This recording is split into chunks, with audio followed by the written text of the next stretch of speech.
వినోదం సినిమాలో ఉత్తుత్తి పోలీస్ స్టేషన్ ను చూసి మనం తెగ నవ్వుకున్నాం.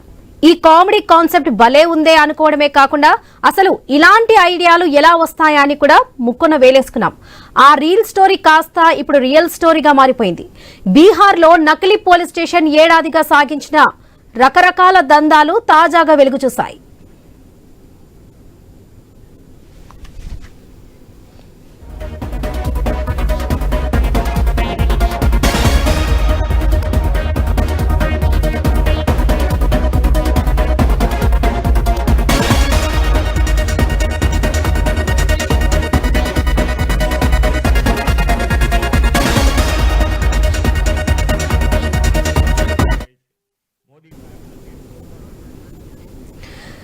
నేరాలకు రాజధానిగా మారిందంటూ రాహుల్ గాంధీ తాజాగా విమర్శించిన బీహార్లో ఓ ప్రబుద్ధుడు ఫేక్ పోలీస్ స్టేషన్ క్రియేట్ చేసి అడ్డు అదుపు లేకుండా అక్రమాలకు పాల్పడ్డాడు.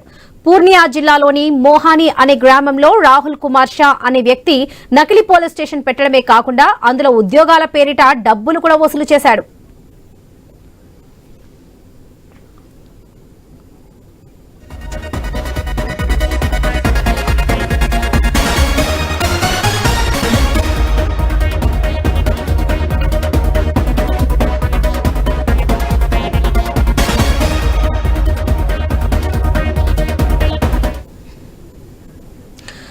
గ్రామీణ రక్షాదళ్ రిక్రూట్మెంట్ పేరుతో కానిస్టేబుల్ చౌకీదార్ జాబులు ఇస్తానంటూ యువత నుంచి లక్షల రూపాయలు దండుకున్నాడు.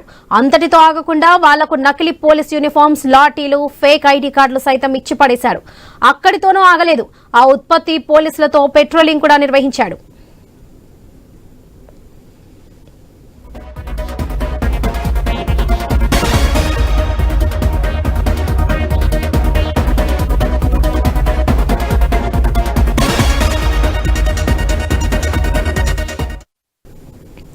మద్యం అక్రమ రవాణాపై దాడులు సైతం చేయించేవాడు.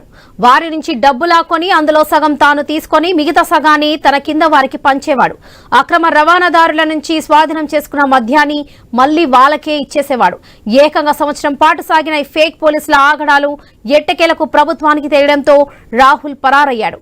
ఇప్పుడు అతని కోసం అసలు పోలీసులు గాలిస్తున్నారు.